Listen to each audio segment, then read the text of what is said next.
today we're going to do a beginner's exercise in watercolour, doing a simple tree using these sponges. These are natural sponges that you can get from the art shop, or if you haven't got any natural sponges, if you have some old sponges at home, either bath ones or the ones you use for washing up, to make these random shapes in them, because they're quite a uniform shape, those synthetic ones, get a pair of scissors and chop into them, chop little bits out of them. You can make some sponges that way if you haven't got these natural ones, but these natural ones are best, they're really lovely. Okay, and to begin with, have some colours made up ready. So I'm not sure if it's going to show up too much on the camera, but I have done a little pencil outline of a tree here, and just a few simple branches. We're not going to be able to see all the branches because they're going to be under the leaves anyway, so that's just to give us a little skeleton to work to. So I've made up lots of different greens, but all using all the same ones. So I've used an olive green, that's olive green on its own, olive green with ultramarine added, olive green with light red added, and olive green with yellow ochre added, and then some yellow ochre on its own. And to begin with, I'm going to just paint in the trunk using a burnt sienna with a little bit of ultramarine in it. So just using an ordinary, this is a synthetic brush, and as you can see I'm painting in the direction of the growth, going upwards. So although it's a synthetic brush, it holds lots of water and it tapers out nicely to the end. But this, like I said, is a frame to work to, so don't get too bogged down in trying to do every branch, because we're not going to be able to see every branch.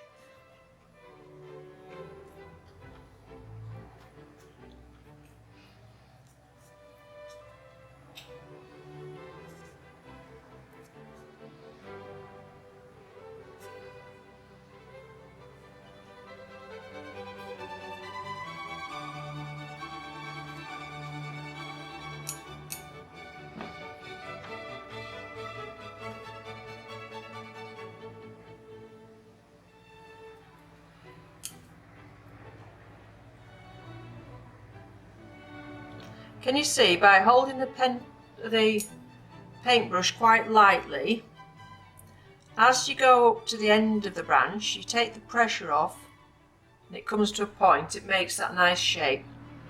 So pressure off and to a point.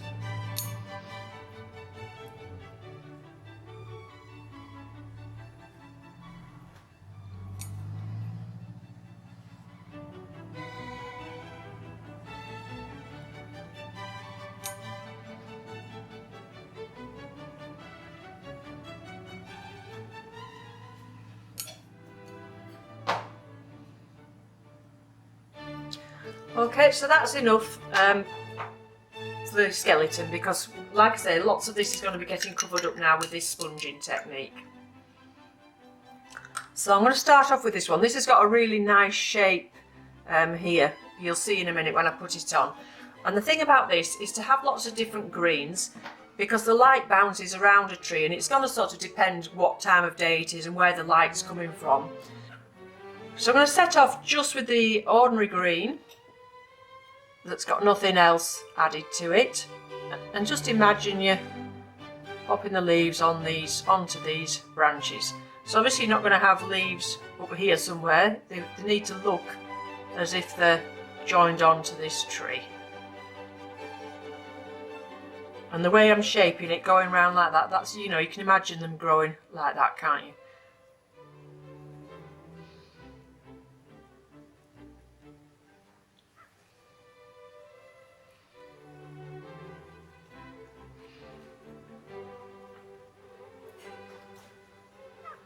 And you can press on more gently or harder to get more colour out of your sponge.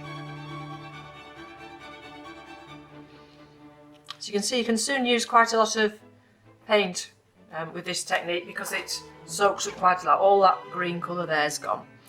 So now we'll go on to the dark, really dark one. And we're going to imagine that the light's coming from the top. So this dark is going to be underneath the canopies. So if we just pop some on the bottom edge of each sort of area of growth.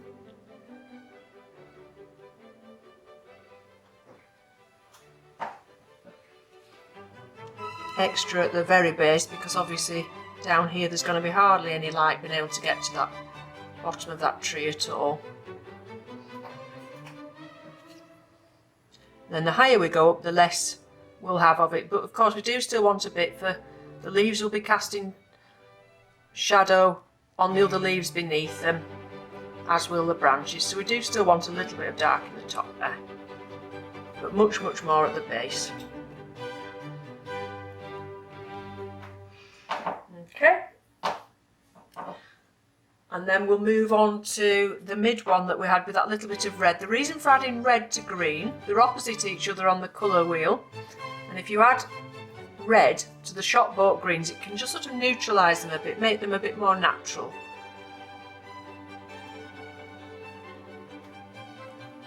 And like I say, there'll be so many different shades and tones in this one tree that it's good to have a few different ones made up. Okay, and at this point I'm going to swap sponges rather than try and wash that one out, because it does, once you've added a lot more water to it, it makes it tricky to get the same effect again. So I'm going to use a corner of this one and go for that much lighter one, which we're going to probably have more of on the top. So this is all quite dry really. You know, we're going onto a dry paper.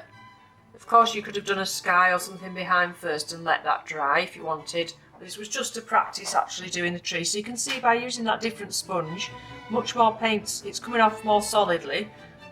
That's perhaps giving us the impression of a much more dense area of the tree with that lighter colour at the top.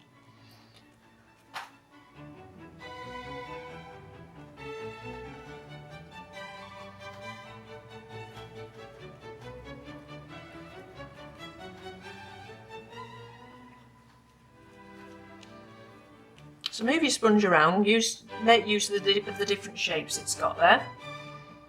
And I'm going to go on to the yellow.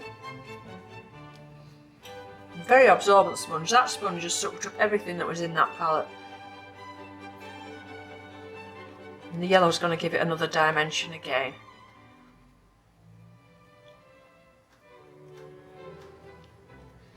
Bring it all the way through.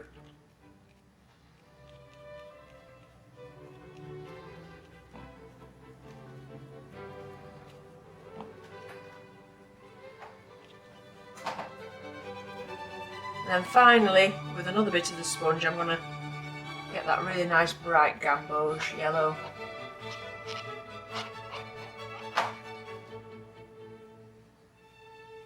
Just pop that down the side where I think the light's coming.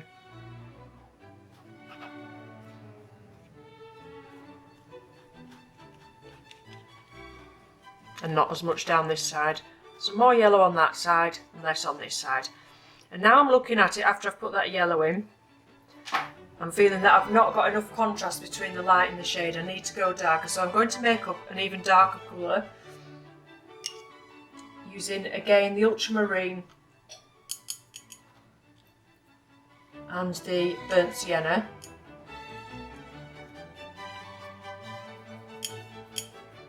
And a thicker concentrate. I'm going to go back to the other sponge. And again, put that where I think the light is going to be least likely to be getting to. So no light under here.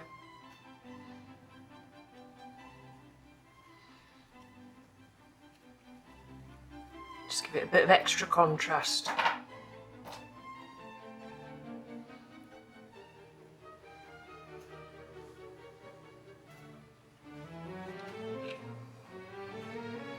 Okay, now at the end, if you wanted, you could get some more darks.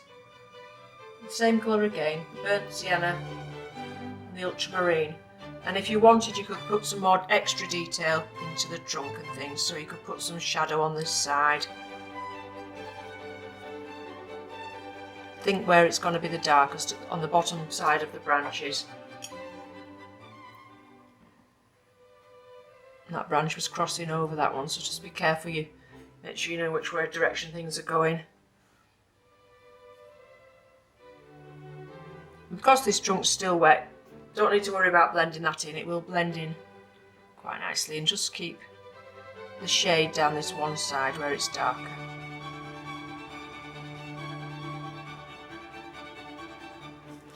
And you could put some little extra bits in if you wanted. Then in where you've got these white bits showing, if you wanted to put some extra branches in, you could. But don't overdo that. Just one or two looks quite nice. Okay. And then to root it into the ground,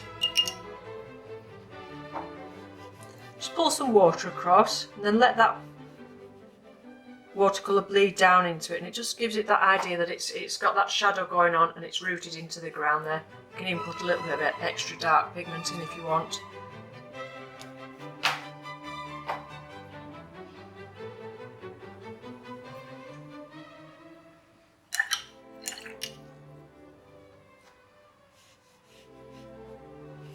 And then I'm just going to use one of those bits of green that we've got left to give us perhaps the impression that we've got fields stopping there.